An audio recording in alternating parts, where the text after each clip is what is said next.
Ah, tá. Nós começamos na página 102, no último parágrafo dessa página.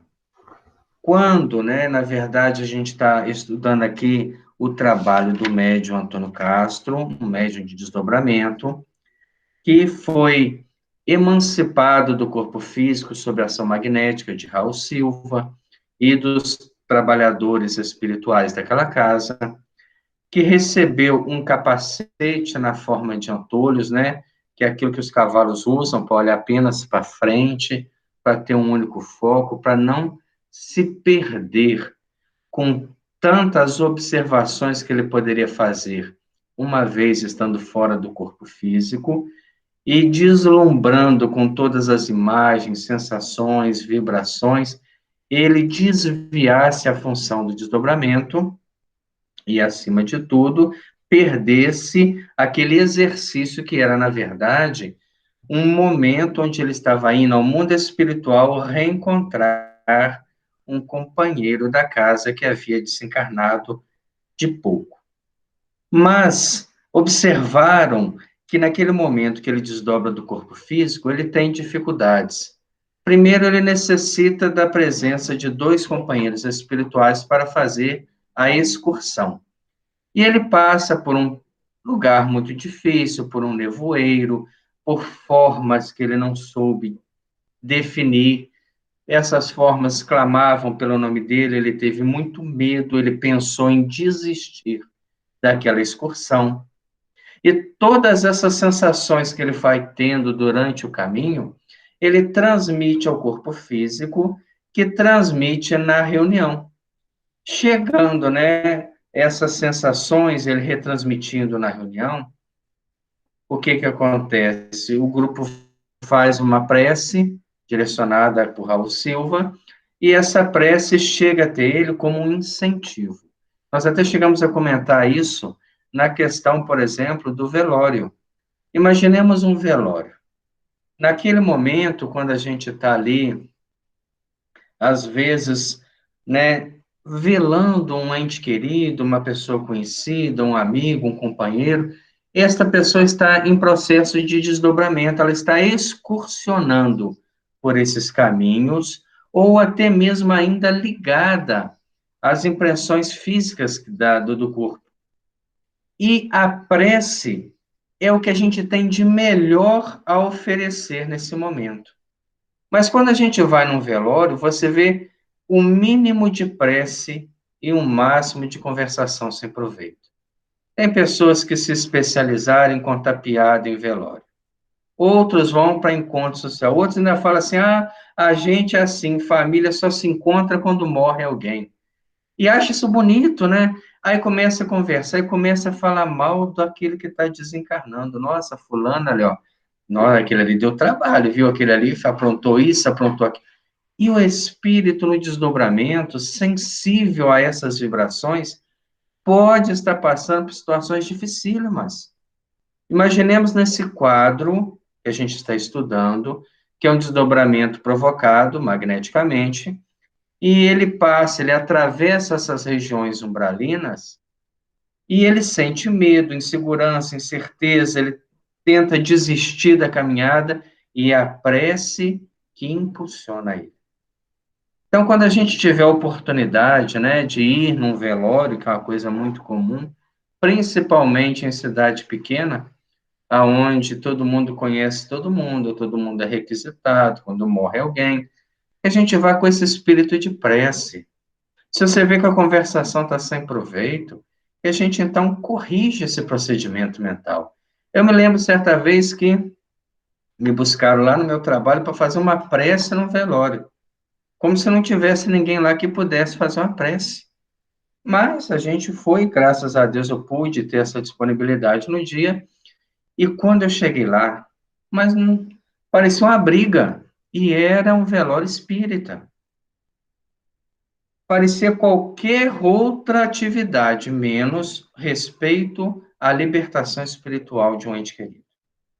Então, antes da prece, né, quando aí a gente fala, ah, vai fazer a prece, todo mundo silencia a boca, porque a mente continua na viciação e na vinculação daqueles pensamentos que estava alimentando até aquele instante. Que o silêncio, infelizmente, não é uma oração. Ele é um requisito para que se faça oração, porque a mente também tem que estar em silêncio.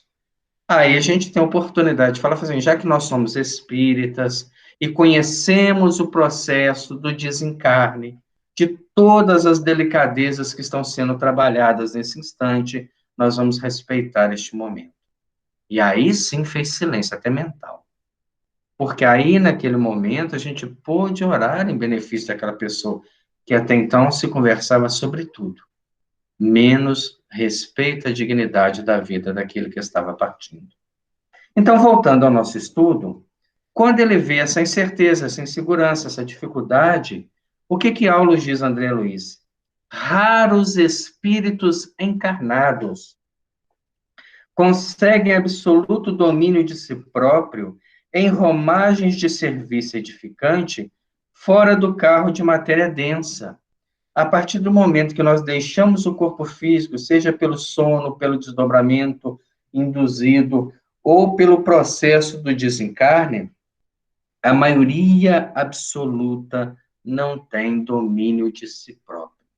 Nós estamos à mercê das mentes que convivem conosco. Se nós convivemos com os espíritos bons, a partir do momento que desdobramos do corpo físico, estamos em contato com eles.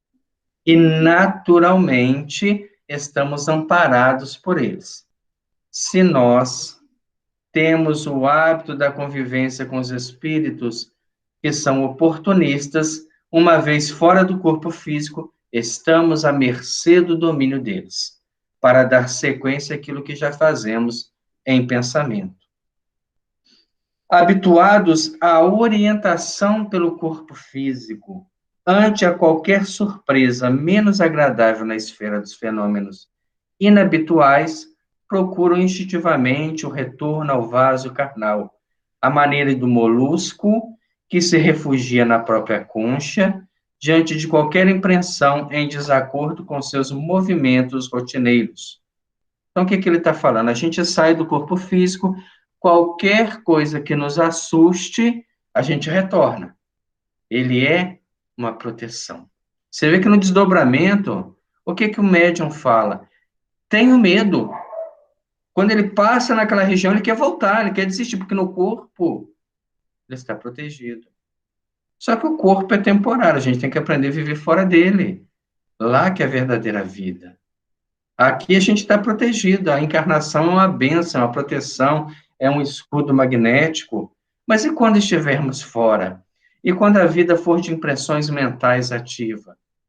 A gente para nesse ponto e lembra lá do livro Missionários da Luz, capítulo 8, que vai falar sobre os sonhos, quando o instrutor Alexandre convida aqueles que eram seus credenciados na Terra, né, encarnados, para uma reunião no mundo espiritual a respeito da mediunidade, e haviam dois que estavam faltando, né? Ele convida então um companheiro a visitar esses dois para ver se houve algum acidente, alguma dificuldade. Um deles era espírita, um senhor de idade, uma pessoa madura, de valores, orador, conhecedor da doutrina espírita, e estava tendo um pesadelo. Não conseguia sair do corpo físico e ir ao convite da reunião. Sentado na cama estava uma entidade de aspecto negativo. Então, quando o Sertório, que é o espírito encarregado de ir investigar por que ele não foi ao convite, junto com o André Luiz, ele olha para aquele ser que estava sentado e fala assim, mas você é inimigo dele? Ele fala, não, nós somos velhos conhecidos. E o que aquela entidade fazia? Ela enviava uma mensagem mental ao senhor Vieira e ele coloria ela na forma de um pesadelo que o impedia de deixar o corpo físico. Ele tinha aquele ímpeto de sair e encontrar com aquele espírito. O fenômeno não é inabitual, ele tinha medo de sair, ele ficava preso. E foi criando uma série de cenas desagradáveis através do pensamento. Resumindo a história, o que aquele espírito era? Era amigo dele. Foram companheiros, foram vizinhos, se davam bem. Mas no jantar daquela noite, aquele senhor, né, Vieira, espírita, fez um comentário infeliz sobre a moral daquele espírito. E ele, aonde estava, sentiu-se ofendido. O pensamento é uma evocação. Ele sente aquele pensamento denegrindo a imagem dele. Então ele vai até a casa do companheiro e fala assim: agora nós vamos esperar você sair do corpo para a gente acertar essa situação. Ué. Já não basta o que eu sofri fora do corpo físico, ainda tem que aguentar a sua maledicência? Então ele estava cobrando uma postura que o companheiro, né, nosso de crença, de fé, de trabalho, infeliz, se permitiu. Nesse momento ele não conseguia se libertar e ficava se protegendo no corpo físico, vivendo reminiscências negativas da influência mental daquele espírito. É isso que ele fala aqui. Às vezes a gente sai do corpo físico, dá de cara com os nossos obsessores, retorna bruscamente e acorda como se tivéssemos saído de um pesadelo que transmite ao corpo físico sensações desagradáveis. É o que a gente está encontrando fora do corpo físico. São as impressões que a gente acaba plasmando. Castro continua Aulus, porém, será treinado para a prestação de valioso concurso aos enfermos de qualquer posição. Então, é um médium que está em treinamento, então, toda aquela, né, aquela dificuldade dele é totalmente natural, já que ele está num processo de desenvolvimento da própria faculdade. Enquanto analisávamos o apontamento, a voz do médium se elevava no ar, vigorosa e cristalina. Que alívio! Rompemos a barreira de trevas. Qual é o tamanho dessa barreira, né? Se a gente for procurar aí na internet, a gente vê algumas pessoas que dão até os quilômetros que ela tem. Não me perguntem como mediram, mas dão que tem tantos quilômetros do umbral denso, do umbral relativo, do umbral mais quintessenciado, até a atmosfera superior, porque são obras que falam sobre isso, mas que não têm uma justificativa espírita, são obras, no mínimo, questionáveis. Só que ele consegue romper essa barreira e entra numa atmosfera embalsamada de leve aroma. Ele consegue atingir uma atmosfera superior. Será que nós, os nossos desdobramentos do sono, alcançamos estas regiões? Vamos pensar um pouquinho. Quantas vezes despertamos com aquela sensação de paz inovidável, de vontade de trabalhar ardentemente, renovados em atitudes, porque o que está acontecendo? Preocupação, ansiedade, estresse, depressão, tem feito com que a gente fique preso à realidade temporária. Será que a gente tem aquela esperança, né, que as coisas vão melhorar, porque eu confio plenamente em Deus? Porque eu aprendi na primeira pergunta do Livro dos Espíritos que Deus é a inteligência suprema, que nada acontece sem a sua permissão. Então, tudo está no controle dele, e aquilo que não está na minha mão está nas mãos dele. Então, a dificuldade está ali, fala, Senhor, eu não tenho como resolver, então está na sua mão. Eu confio que o Senhor vai providenciar recursos. Não, a gente fica tentando tomar o lugar de Deus em certas situações. Isto tem evitado que a gente consiga desdobrar com a plena convicção, com a plena noção da realidade. Se nós pegarmos a história, por exemplo, Eurípides Barçanufo, desdobrado em sonho, encontra com Jesus. Você imagina que atmosfera ele chega, mas olha a vida de Eurípides. Inquestionável. Uma alma já determinada. Se a gente tivesse oportunidade, né, como diz bem o Haroldo Dutra, nós não aproveitamos nem 1% do Chico Xavier, de conversar com ele o que, que era a sua vida fora do corpo, quais experiências que ele teve, em que regiões do espaço ele ia, com quem que ele reencontrava, com quem que sustentava ele nesta obra.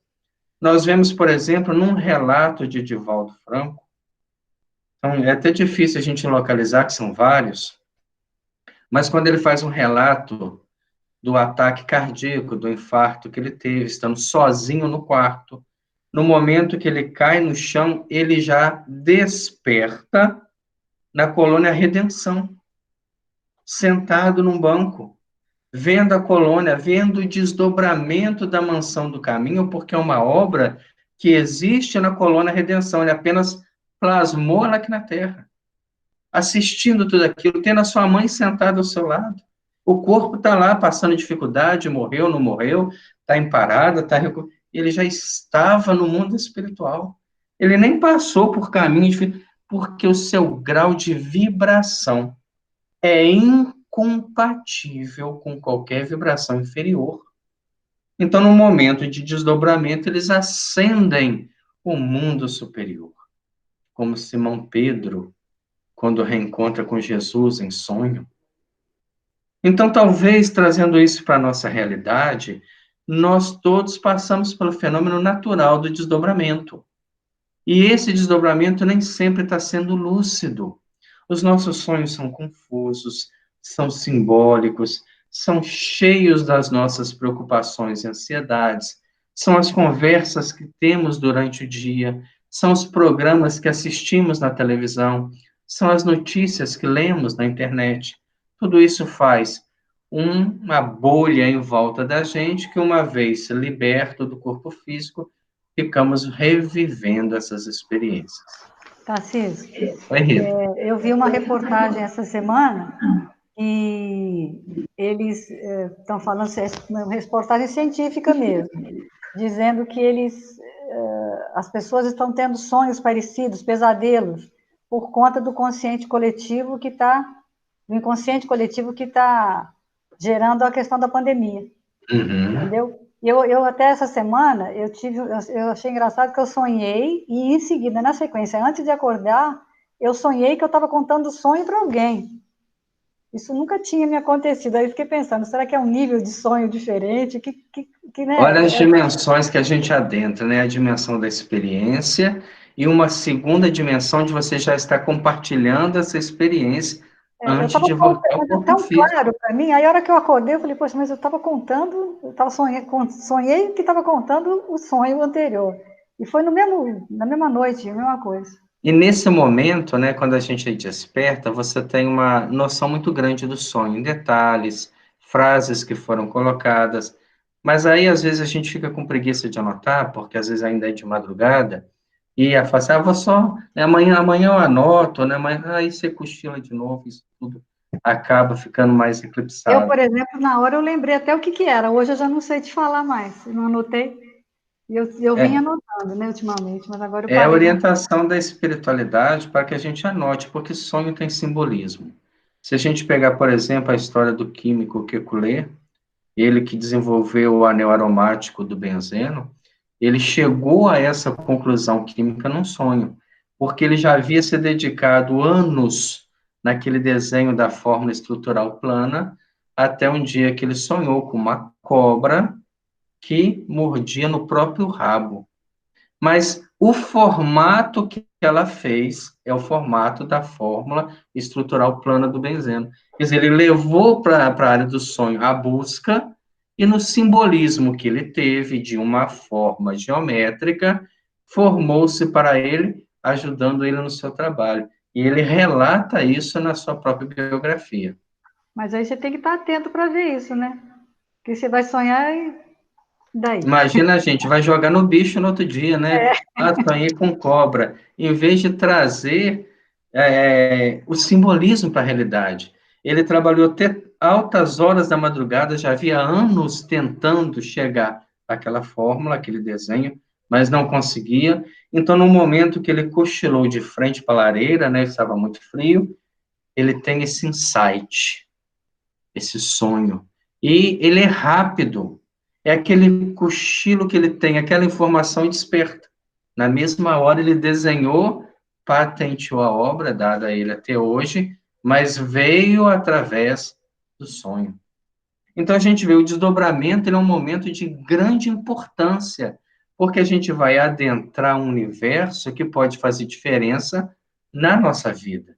Só que a gente está entrando um tanto quanto despreocupado com essa realidade. Ah, eu vou dormir. Tem pessoa que dorme o corpo, dorme perispírito, dorme espírito, dorme duplo etéreo, dorme obsessor, dorme tudo. Não pensa que está adentrando uma realidade que ela pode absorver dessa realidade grandes ensinamentos.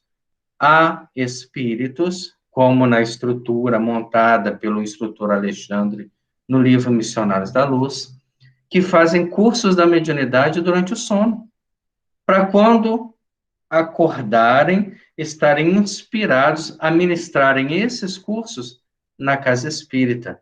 Mas lembremos lá na obra, de 300 que ele tinha inscritos sobre a sua orientação, apenas 30 participavam.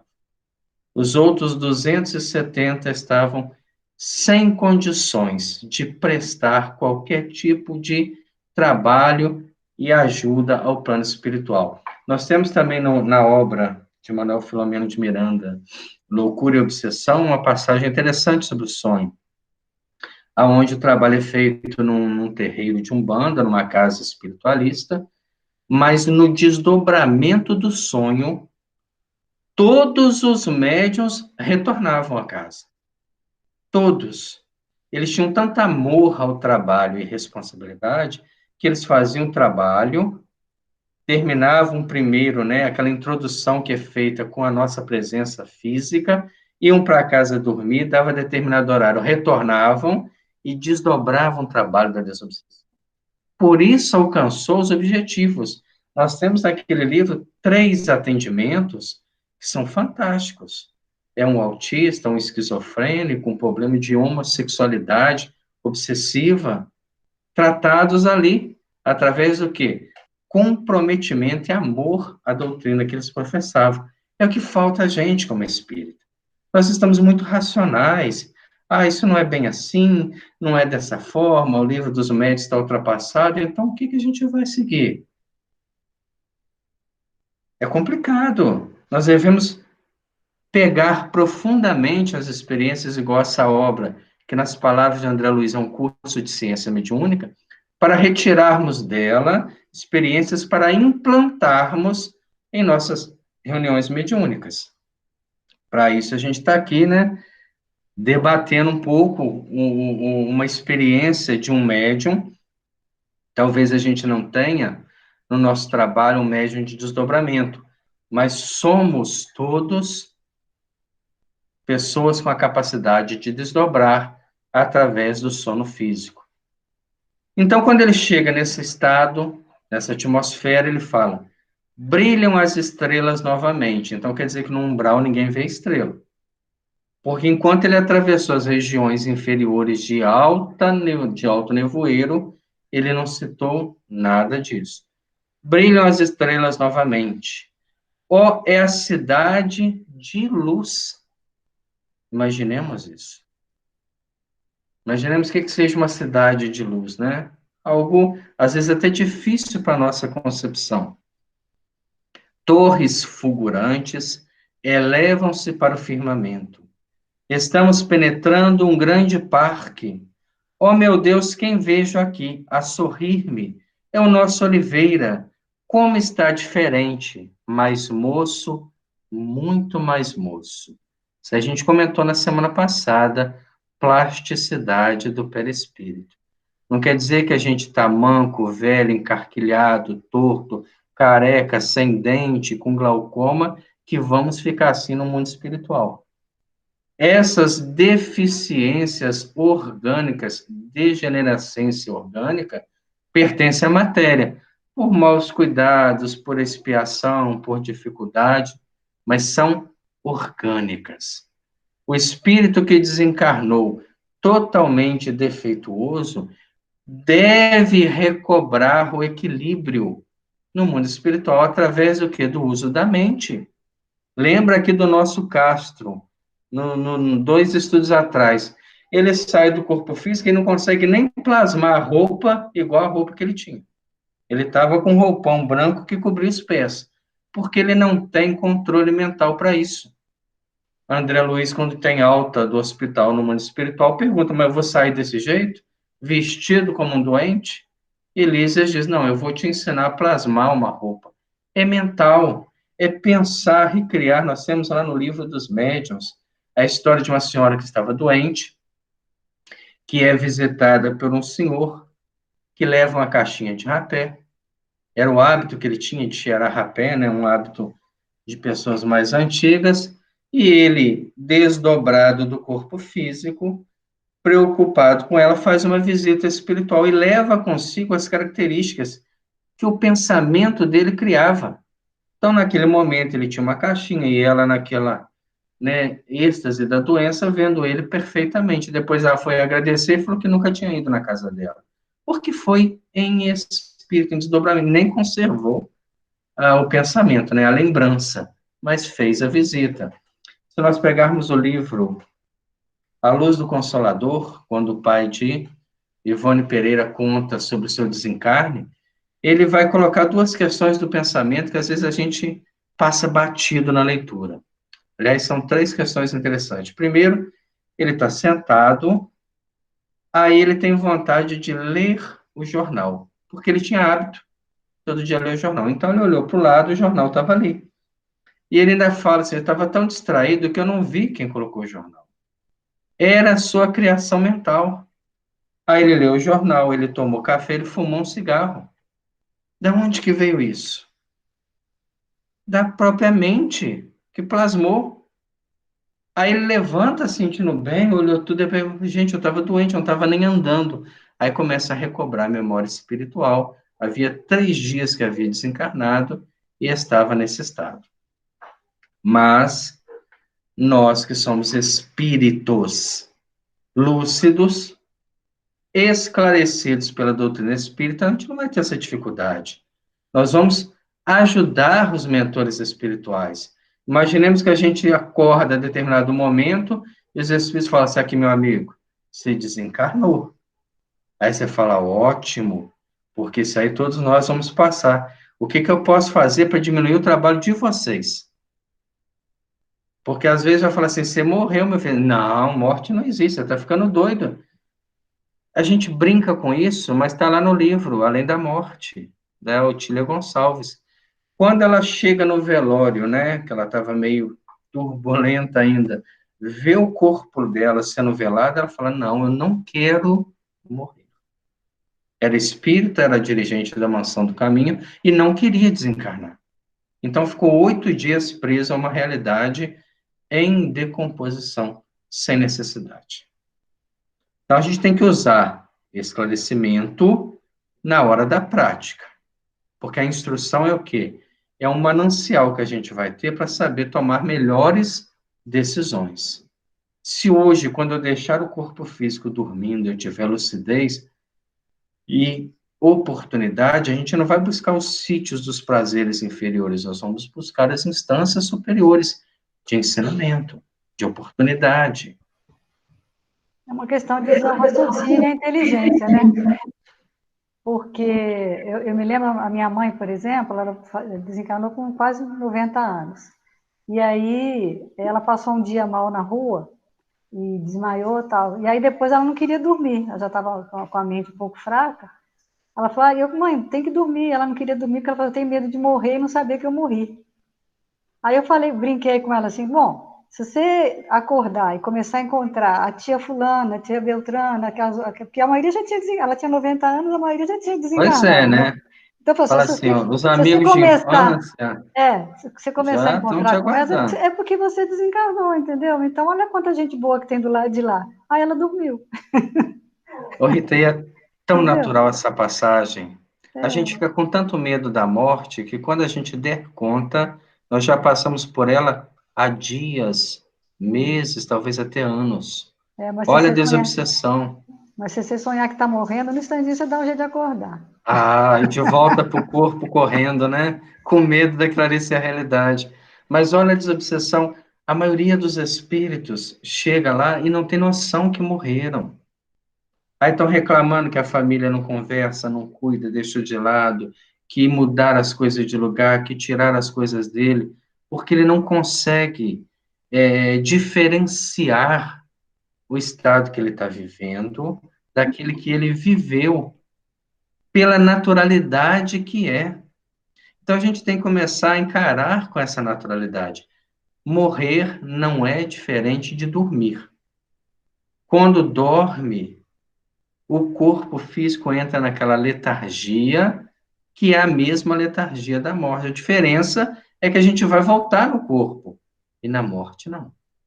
Nós vamos caminhar para frente, para outras oportunidades, para outros caminhos que agora a gente está limitado. Mas é natural demais.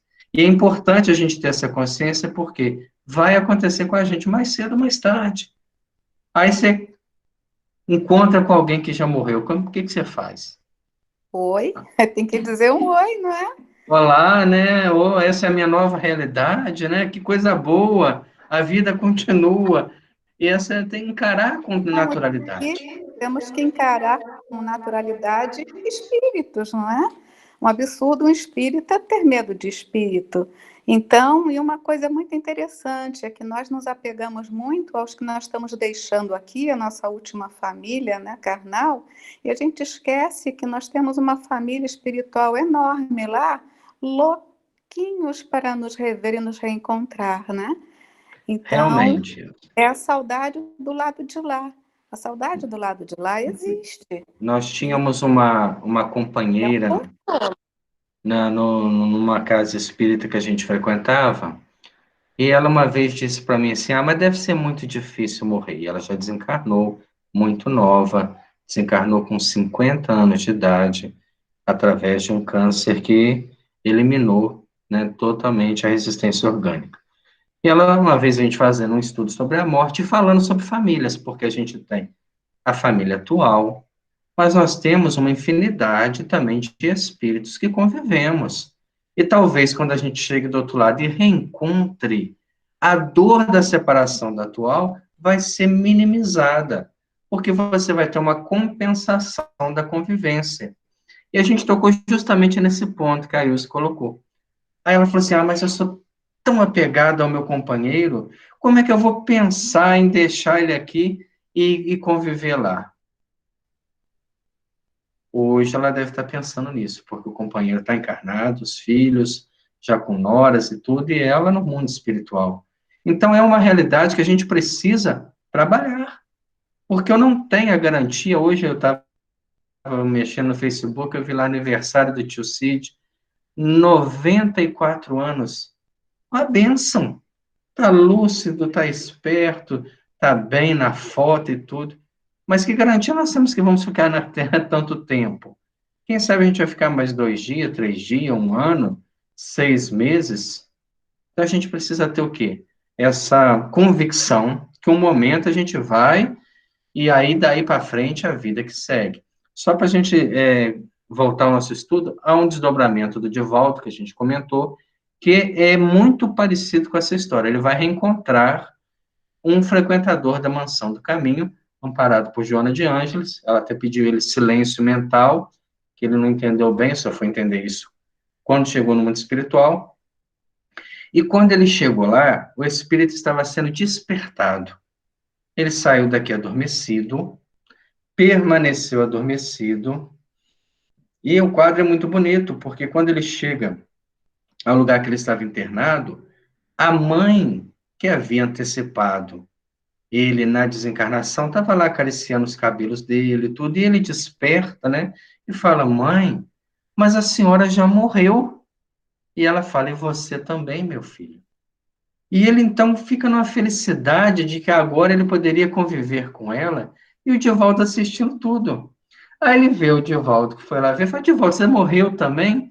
Fala: Ainda não, mas vou com certeza um dia. Porque são esses que adentram o mundo espiritual com lucidez, que vivem a vida espiritual já na vida material. Essa é a função da mediunidade. É quebrar o medo, a insegurança, a incerteza. Ah, mas se houver um espírito aqui, não vai fazer diferença, porque ele já está aqui. Eu posso não estar dimensionando a sua presença. A diferença de ver e não ver é isso. É por isso que não somos videntes, porque a vidência nos perturbaria muito. Foi perguntado a Chico Xavier: Chico, você vê os espíritos toda hora? Toda hora. A todo instante, a todo instante. Quando você está no banheiro fazendo necessidade, você vê os espíritos? Vejo. Eles estão dentro do banheiro com vocês? Estão. Será que a gente teria estrutura para isso?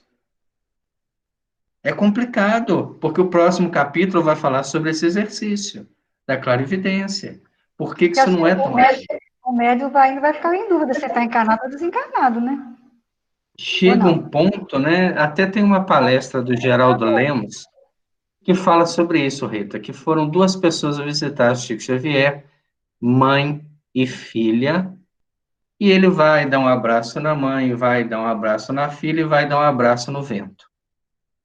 Aí a mãe falou assim: quem que você está abraçando? Era a avó que estava com elas. Ele já nem sabia se ela estava encarnada, se não estava, porque ele estava num patamar de visão que já não diferenciava as duas realidades. Então, é poucos que têm, naquela entrevista do Divaldo, né, até que você colocou a entrevista completa, mostra que chegou um momento que já tinha dificuldade de saber quem estava encarnado e quem não estava. Tamanho era o movimento espiritual no encontro lá no Paraná. Então, a gente vai vendo justamente isso. Nós estamos nesse exercício, mas para isso a gente tem que quebrar paradigmas. Um dos paradigmas que mais nos impede essa convivência é o materialismo. É a gente fala assim: ah, eu tenho a informação da reencarnação, mas eu acredito nela. Eu tenho a informação da vida após a morte, mas eu acredito. Aí a gente cai na visita da verdade, que foi o estudo de quinta-feira, né? Às vezes vai precisar que a morte venha trazendo a verdade, para que eu veja que tudo aquilo que eu estudei era verdade, e eu não dimensionei como verdade. Voltando aqui para o nosso estudo, né? O nosso Oliveira está diferente, mais moço, muito mais moço. Então, a fórmula para a juventude é morrer.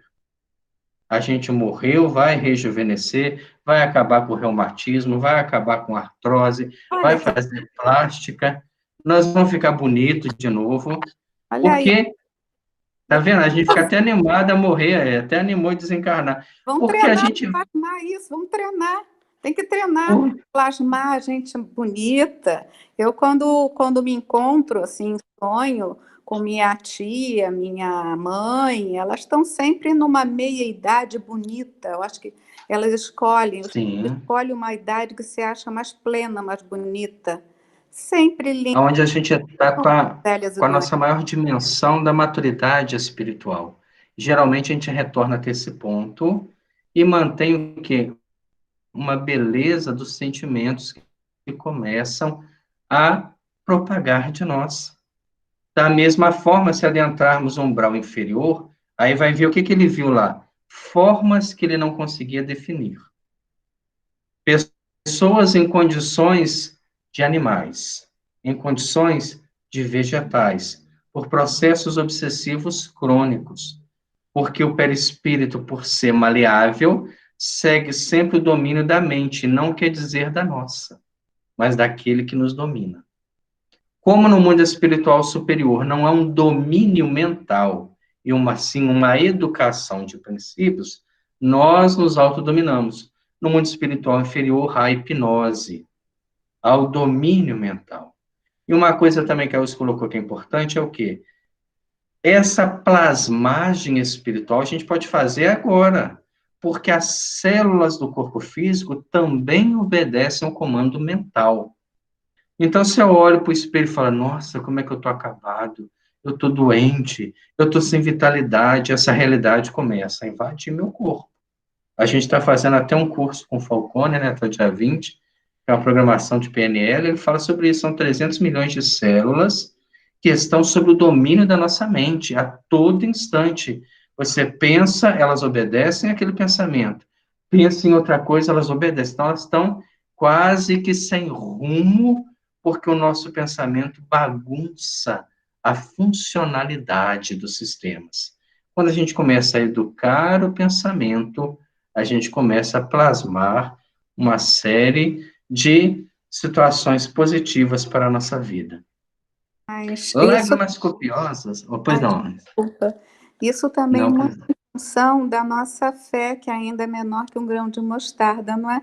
A nossa situação como espírito ainda imperfeito, nós temos dificuldade. Isso eu acho que é uma condição de todos. com Todos temos certeza. dificuldade. Nós temos Falta na gente a fé, mas baseada na compreensão da verdade, a fé raciocinada. raciocinada. É. Não adianta eu transmitir essa fé como responsabilidade da igreja, do templo, do pastor, do orador, de Allan Kardec, pelo amor de Deus. Responsabilidade é nossa, trabalho é nosso. Cabe a gente transformar isso em realidade. Então, lágrimas copiosas banharam o rosto do médium, comovendo a todos.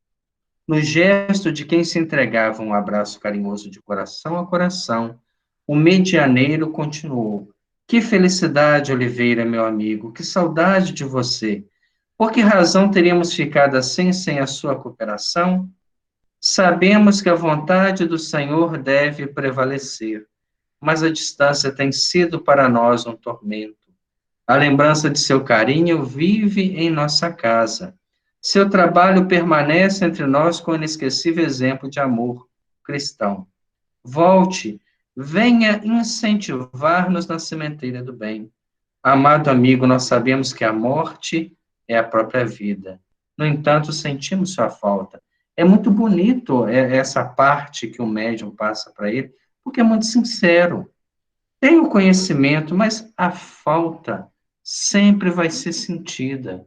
Houve um tempo atrás, né, uma série de oradores que diziam: o espírita não pode chorar em velório. Não, tem que chorar é muito, porque nós vamos ficar privados da companhia física daquela pessoa, não da companhia mental, nem da companhia emocional. Mas se eu só vivo uma vida física, para mim encerrou o ciclo. Agora, quando a gente expande a consciência e se prepara para um excursionamento espiritual consciente, Joana de Ângeles, planejamento de sonhos, a gente pode continuar convivendo com essas pessoas. É difícil? É. Precisa reeducar? Precisa. Nós temos um livro, Entre a Terra e o Céu, a experiência das mães que perderam os filhos, mas que eram levadas pela espiritualidade a reencontrá-los.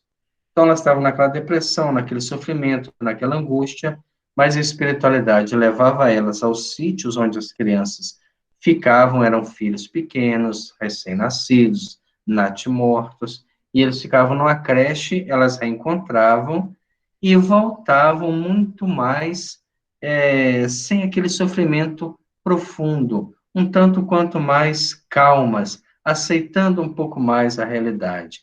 Uma delas faz um comentário interessante, está lá no livro, né? Como seria bom se morrêssemos hoje? Porque ela está numa instância espiritual superior, numa creche, num educandário, amparada pelos espíritos. Não quer dizer que se ela morresse, ela teria aquela condição. Ela está ali excepcionalmente num trabalho de reencontro. Por isso que essas lembranças são apagadas. Nós não temos a maturidade para fazer como, né, Eurípides Barçanufo, ir lá ver Jesus chorando, conversar com Jesus mentalmente, descer, trabalhar dobrado pelo incentivo que ele teve, desencarnar na década de 1920, ir para o mundo espiritual, fundar um hospital para atender o quê? Todos os cristãos falidos, porque isso levava dor ao Cristo. Então a gente não conserva essas lembranças ainda, porque a gente não sabe o que vai fazer com elas. A voz do viajante que se fazia ouvir de tão longe entrecortava-se agora de doloridos soluços.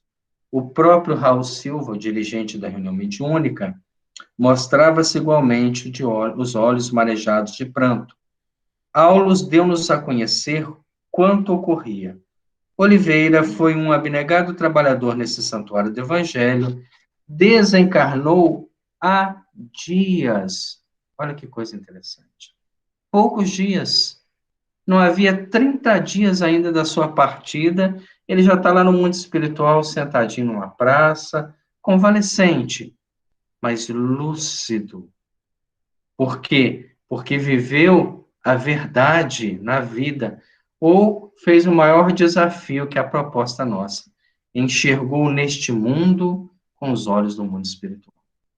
Viveu neste mundo com os valores do espírito. E Castro, o médium em desdobramento, com a aquiescência dos orientadores, foi apresentar-lhes as afetuosas saudações dos companheiros. Demora-se em refazimento ainda, inapta a comunicação mais íntima com os irmãos, que ficaram, mas poderá enviar sua mensagem por intermédio do companheiro que visita. Um outro ponto que Aulos coloca aqui que é interessante. Nem sempre o espírito desencarnado pode comunicar.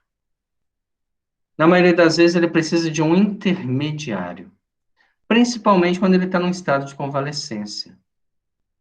Muitos espíritos que se comunicaram através do Chico, na época daquele correio espiritual, de mães que procuravam mensagem dos filhos, eles se utilizaram de parentes que estavam um pouco mais elevados para poderem expressar seu pensamento. Aí algumas pessoas falam assim, mas isso aqui não é o pensamento do meu filho. Não é dessa forma que ele se exprimia. Ele nunca usou esses termos, porque ele estava utilizando de espíritos, amigos, parentes, protetores, que podiam intermediar a comunicação. Eles ainda não tinham condições. Muitos desencarnaram em situação difícil. Por isso que a evocação é uma coisa delicada. Vou evocar aqui o espírito fulano de tal. De repente, ele vem e, sem condições de comunicar, usa de um intermediário. Aí você fala, mas isso aqui, não lembra ele, não. Esses termos que está falando aqui está muito além do que ele era. Realmente. Mas você também está querendo trazer do átomo ao arcanjo num só momento. Está querendo que aquele ser que ainda não tem condições de se expressar, expresse. Por isso, a reunião precisa ter toda uma estrutura e uma orientação bem feita para não tirarmos conclusões precipitadas nem fazermos julgamento das comunicações. O que o Castro Espírito fala? Abrace-me, sim, querido amigo. Prosseguia Castro com inenarrável inflexão e ternura. Estou pronto. Direi o que você deseja. Fale e repetirei. Porque Castro tinha noção que estava desdobrado, então ele está diretamente ligado a Oliveira no plano espiritual, e o que Oliveira falar com ele, ele estará repetindo, e o corpo físico cá embaixo, como um rádio, estará repetindo para todos. Recompondo na atitude de quem devia fazer intermediário digno, modificou a expressão fisionômica, falando cadenciadamente para os circunstantes. Agora ele começa a transmitir a comunicação de Oliveira. Meus amigos, que o Senhor lhes pague. Estou bem, mas na posição do convalescente, incapaz de caminhada mais difícil. Sinto-me reconfortado, quase feliz. Indiscutivelmente não mereço as dádivas recebidas, pois me vejo no grande lar, amparado por afeições inolvidáveis e sublimes. As preces do nosso grupo alcançam-me cada noite como projeções de flores e bênçãos. Como expressar-lhes gratidão, se a palavra terrestre é sempre pobre para definir os grandes sentimentos de nossa vida? Que o Pai os recompense. Aqui onde me encontro, vim reconhecer mais uma vez a minha desvalia. E agora concluo que todos os nossos sacrifícios pela causa do bem são bagatelas comparados à munificência da divina bondade. Meus amigos, a caridade é o grande caminho. Trabalhemos, Jesus nos abençoe. Vamos nos transportar para essa reunião. Se estivéssemos lá agora, se Oliveira fosse um companheiro de trabalho que desencarnou, que foi visitado agora pelo médium em desdobramento e trouxe essa mensagem. O que que eu traria para mim? Primeira conclusão que a gente poderia trazer numa observação. Oliveira, há dias desencarnado, encontrava-se já num estado convalescente, mais lúcido. Não padeceu de sofrimentos espirituais inferiores, não foi vampirizado pelos espíritos sem propósito, porque ele deixa cá embaixo, meus amigos, a caridade é o grande caminho. Então ele demonstra para nós, olha, você quer desencarnar e continuar trabalhando no bem? Então movimente-se, saia dessa inércia, desses julgamentos, dessa interpretação superficial da vida, trabalhe, que por mais que a gente faça, a gente faz muito pouco. Aquele que faz muito faz pouco, aquele que faz pouco não faz nada. É muito difícil compararmos a nossa realidade com a realidade de espíritos superiores, mas eles são a nossa meta. Se você pegar, por exemplo, o desencarne de Bezerra de Menezes, quando ele desperta, olha que foi médico, foi deputado, foi dirigente da FEB, foi trabalhador ativo, trabalhou incessantemente, sofreu um derrame, ficou 4 meses na cama, dependendo de cuidados especiais, e desencarnou. Quando ele abriu os olhos, ele já estava no mundo espiritual, amparado por Celina, a emissária de Maria. Aí a gente começa a ver o quê? O amparo espiritual. E ele acorda sentindo muito bem, porque já tinha deixado para trás todas as suas dificuldades, e começa a escutar uma multidão clamando o nome dele. Então ele pergunta a Celina, o que está acontecendo aí fora? Ela falou assim, ó, levante e venha ver. Então ela ajuda ele a levantar, ainda convalescente, ainda sem usar, né, o dom da rejuvenescência. Vai ele lá, carequinha, barbudo, com dificuldade, chega na janela e vê centenas, milhares de almas acenando para ele. E aquilo deixa ele tão emocionado, ele pergunta assim, mas quem são? E ela fala, mas Bezerra, você não os reconhece? São as pessoas que você beneficiou em vida. Porque nada que se faz está perdido. Pelo contrário, a gente só sai da Terra pagando centil por centil. A passagem mais bonita do Dr. Bezerra é quando ele atende uma senhora doente, sem custo algum, e quando ele faz a receita, ela começa a chorar, dizendo, eu não tenho recursos para comprar o remédio. E ele também já não tinha, porque já tinha dado tudo que tinha, até muito mais. Então, ele tem o anel de formatura, ele dá o anel para ela, todo mundo conhece a passagem. Ela não aceita. E ele faz um retorno à vida espiritual. Quando na promessa a Jesus, ainda como Zaqueu diz, Senhor, se eu prejudiquei alguém, restituirei 4 vezes mais. Então, naquele momento, ele retorna e fala assim, eu estou te devolvendo aquilo que um dia tirei de você. É claro que ela não entendeu, mas aceitou e foi trocar aquele anel que valia muito mais do que aquela receita. Mas ele estava quitando o seu passado com amor. Então, uma dor, uma dificuldade, alguém que nos persegue, que nos calunia, são favores da divindade para que a gente resgate, para que a gente chegue pelo menos como o nosso Oliveira aqui, né? Depois de alguns dias desencarnado, está sentadinho no parque, vendo a vida espiritual exuberante e preparando para uma nova encarnação de trabalho.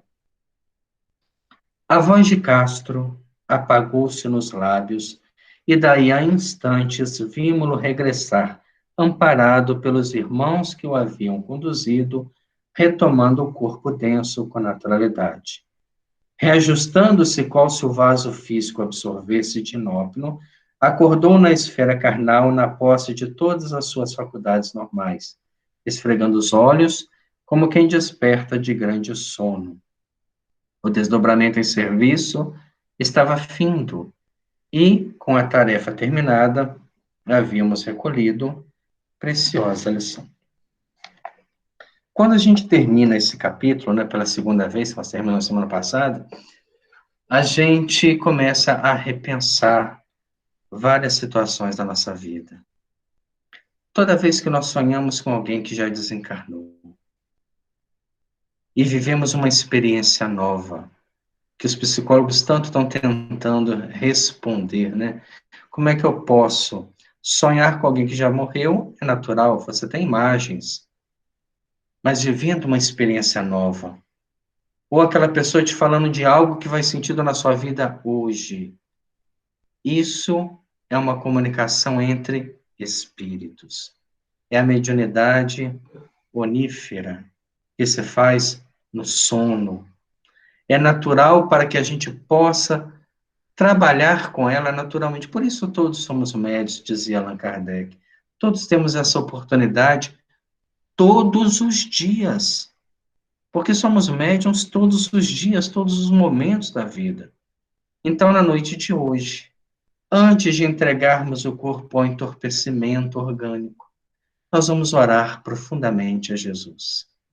Vamos pedir que nesses momentos de libertação espiritual, possamos reencontrar com as almas queridas, aquelas que nos antecederam, aquelas que endossaram a nossa encarnação, que esperam ansiosamente que a gente vença as maiores dificuldades que estão em cada um de nós, para que possamos sair dessa existência melhores do que quando entramos. Essa é a meta, essa é a proposta da doutrina espírita. Imaginemos desencarnarmos orgulhosos da mesma forma, ignorantes da mesma forma, cheios do interesse pessoal, e chegarmos àquela condição de dizer: Senhor, eu perdi a minha encarnação, mesmo tendo a doutrina espírita como um despertador constante na minha vida. Então, o exercício para esta semana é esse: é excursionarmos conscientemente pelo sono. Talvez não tenhamos nenhuma lembrança a princípio, mas as sensações do despertar nos dirá aonde estávamos, com quem estávamos e o que estávamos fazendo. No livro Libertação, de André Luiz, nós vamos escolher duas experiências sobre isso. O presidente da Casa Espírita tinha como esposa uma médium integrante da desobsessão. No momento do sono, ele orava ardentemente e pedia a Deus que desse a ele a oportunidade de continuar trabalhando no mundo espiritual. E a sua companheira ainda, presas aos ciúmes, aos interesses pessoais, desconfiava daquela bondade aparente que ele tinha, trazia o pé atrás com a série de pessoas que o rodeavam e acabava hibernando no mundo espiritual inferior. Chegava à noite, cada um vivia numa dimensão de trabalho. Ele, através da prece, soerguida aos mundos superiores, e ela sendo alimentada a sustentar-lhe, através do ciúme, podando o seu trabalho espiritual. No dia seguinte, ele desperta radiante para a vida, feliz, sabendo dos compromissos, agradecendo a Deus mais um dia na carne. Ela acorda entorpecida pelas energias que foram vampirizadas e exclama: como sou infeliz. Essa radiografia nos mostra muito bem o que estamos fazendo fora do corpo. Então vamos agradecer a Jesus, são 7 horas, nós estamos encerrando o nosso estudo. Semana que vem, finalmente, né? Entraremos na clarividência, clareaudiência. O que a gente vai tirar desse estudo? É um exercício muito interessante que Raul Silva, junto com a sua equipe, fazia justamente para absorver as instruções dos mentores espirituais, desenvolvendo percepção no grupo. Então, a gente já, né, convida os nossos amigos que possam estar lendo, para trazer também para nós uma série de questões para a gente conversar e aprendermos um pouco mais. Vamos agradecer a Deus. Senhor Jesus, Mestre querido, Quando nós descemos a esta vida, talvez não tivéssemos a noção exata de todos os desafios que se nos apresentam. Talvez, Senhor, tendo uma visão superficial, pedimos dificuldades muito maiores, na esperança de resgatar um passado muito longínquo. Mas sem as condições necessárias e por nos conhecer profundamente, o Senhor deu-nos apenas o comprometimento com a doutrina espírita, com nós mesmos, com nosso grupo familiar, com nosso grupo de trabalho, para que possamos ser o Evangelho vivo, para que as pessoas possam ler, através dos nossos atos, o comprometimento espiritual que temos. Permita, Senhor, que esta chama, que ora se acende em nossa alma, não se apague. Que nós possamos vencer a nós mesmos, crescermos em direção ao mais alto.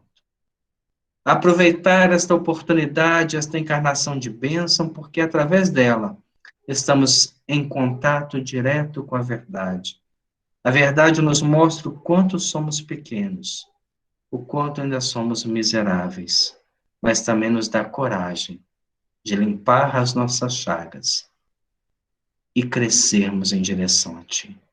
Se os vegetais crescem para a luz, se os animais se orientam pelo dia, nós também, Senhor, queremos crescer em direção à Tua luz, à Tua bênção e à Tua paz.